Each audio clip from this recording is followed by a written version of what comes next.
أهلا بيكم في حلقة جديدة من حلقات لارا. النهاردة كلامنا هيكون عن الجولة ال 13 ونصايح الجولة ال 13. كلام كتير قوي قوي قوي عن الجولة ال 13 بعد الجولة اللي خذلتنا فيها لعيبة كتيرة جدا الجولة اللي فاتت، منهم هالاند الموست كابتن في الجولة دي، وبعده ماتيتا اللي كان كابتني للأسف اللي خرج بنقطتين، وبعده امبويمو اللي نفس الكلام خرج بنقطتين.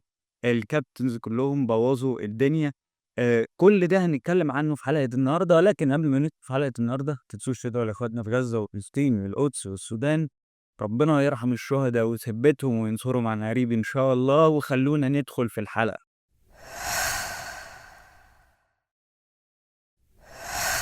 خلّونا نتكلّم في أول فقرة معانا، وهي فقرة جديدة من نوعها ولتاني مرّة أنا باعملها على القناة هنا، وهي فقرة easy والّا ساتا.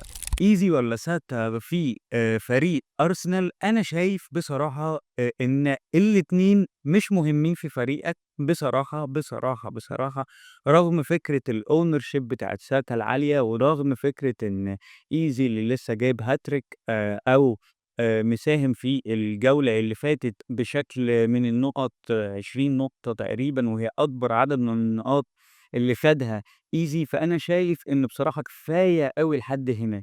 easy بجد هو كويس جدًا هجوميًا، ولكن أنا شايف إن كل ده في هجوم أرسنال أنا مش حاسّه. هو هجوم أرسنال أصلًا في الأول وفي الآخر مش مُحمِّس إطلاقًا إن أنا أشتري حد منهم، ولكن هم كدفاع، كهجوم، فرقة مستقرة نوعًا ما. عايز تفكّر في حد منهم، أنا هاميل أكتر ناحية إيزي، ولكن أنا في تشكيلتي ما بافضّلش النوع بتاع هجوم أرسنال أصلًا. ده من وجهة نظري. أنا شايف إن كده إيزي أو ساكا. ساكا ممكن ييجي له بَلْن فيجيب نُقط. إيزي ما بيلعبش في الحتّة دي كتير، ما بيجيبش بلنتات، ما بيقفش على الكورنرات، ما بيقفش يعمل أي إضافة تانية غير ده. فساعتها أنت تقدر تعمل إيه، تقدر تروح لحد زي ساكا وأنت متطمن لو أنت عايز، إنّما لو أنت مش عايز فخلاص خلّيك مع إيزي. فكده إحنا عرفنا نجيب مين، إيزي والّا ساكا. وأنا شايف وهيكون وندخل في أول فقرة في حلقة النهارده، وهي التكرف مين للجولة ال13. أول لاعب معانا لو هو معاك طبعًا ريس جيمس من تشيلسي،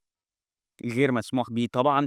تاني لاعب هيكون سينيسي من بورنموث. هتقول لي في ماتشات جاية سهلة، جدول بورنموث كويس. هاقول لك إن هم بيستقبلوا أهداف كتيرة جدًا، وهو خطورته قلّت بشكل كبير عن ما كان في الأول، عن ما كان بيدخل جوّه ال18، عن ما كنا بنرشحه أيام ما كانت الجولة 5 و6 أو 3 و4 أو 1 و2.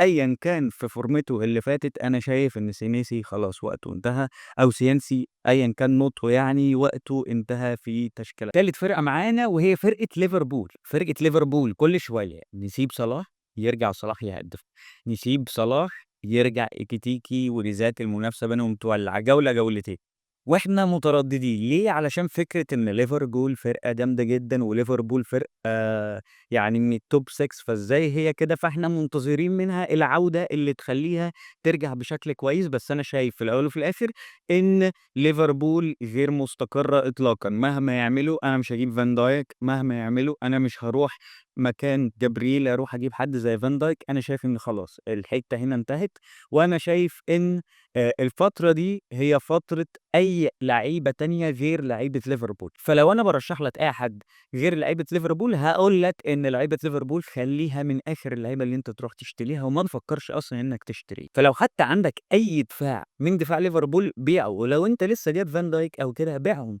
دول كانوا قصاد أقل دفاع في الماتش اللي فات، وما عرفوش يحققوا أي حاجة. فأنا شايف إن لأ، وخسروا بنتيجة كبيرة جدًا. فده يعني كفاية بصراحة يعني، دليل واقعي قدّامنا أهو. فبلاش تجيب مين. والفقرة دي تقريبًا لأول مرّة من بداية الموسم هاقول لك تجيب لاعبين من نفس الفريق، وهُم ماتي كاش وروجرز. ماتي كاش أي نعم ما خرجش بclean sheet ولا أي مساهمة الجولة اللي فاتت، ولكن روجرز الجولة دي برضه عندهم هُم الاتنين ماتش قصاد وولفرهامبتون، ماتش سهل جدًا.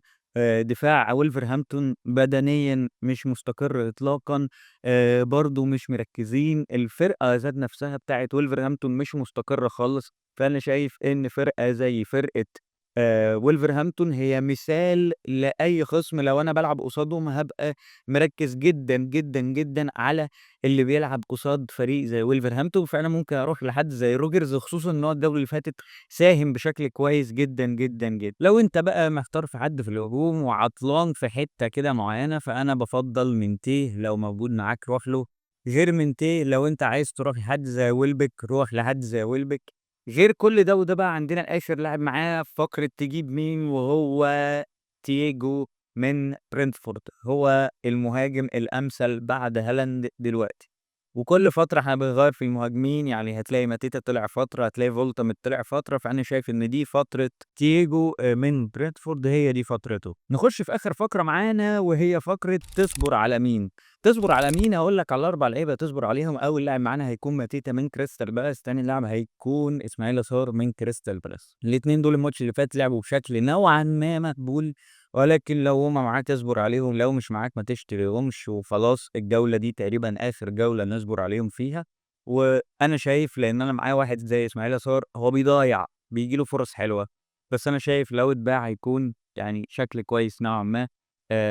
إن أنا ممكن أروح لحد زي منتيه، ده هيخلّي الفريق بتاعي في جدول أحسن وترتيب أحسن من كده. تالت لاعب معانا هيكون امبويمو من مانشستر يونايتد، لو هو معاك اصبر عليه، طبعًا لو معاك برضه واحد زي فولتا من نيوكاسل اصبر عليه، ضيّع انفرادين قصاد مانشستر سيتي في الجولة الأخيرة، خصوصًا إن هو كان ماتش صعب قصاد دفاع نوعًا ما مستقر في معظم ماتشات الدوري لحد دلوقتي، اللي هو دفاع مانشستر سيتي.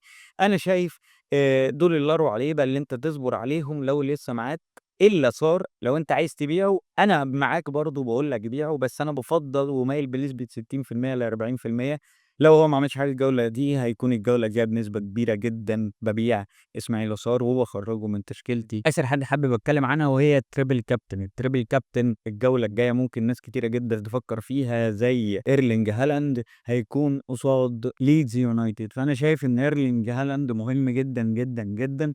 لو أنت ناوي تعمل أي خاصية جديدة ممكن تفكّر في حد زي إيرلينج هالاند الجولة اللي جاية، هتكون مهمة جدًا، ولو في أي update سريع هاشاركه معاكم، وبس كده. أعتقد إن أنا اتكلمت في أمور بسيطة وأمور واضحة، الجولة اللي فاتت ما كانتش مبيّنة لينا إن في لعيبة بتساهم بشكل كويس، الجولة اللي فاتت كانت واقعة على الكل، فما أقدرش إن أنا أقول لك نصايح أكتر من الشكل اللي أنا قُلته لك، غير إنك محتاج تركّز على فرقة زي برايتون، فرقة زي أستون فيلا، فرقة زي برنتفورد من حيث الهجوم بتاعها زي تياجو، دفاعها زي كريستال بالاس، ونوز وجويهي، تبعد عن الفرق اللي هي ليفربول بقى والفرق اللي واقعة، وتخلص من تشيلسي واللعيبة بتاعتها، ما عدا إنزو فرنانديز اللي رجع يساهم بشكل كويس، وأنا شايف إن دي اللعيبة بتاعة خط النُص، إن آخرها أصلًا هي الحتّة بتاعة إن ديكلان رايس بقى والليلة دي كلّها وإنزو والشباب اللي زيه اللي هي بتاعة مركز 6 هم ده آخرهم بصراحة، ما فيش آخر أكتر من كده، أنت بتسيبهم على الlong term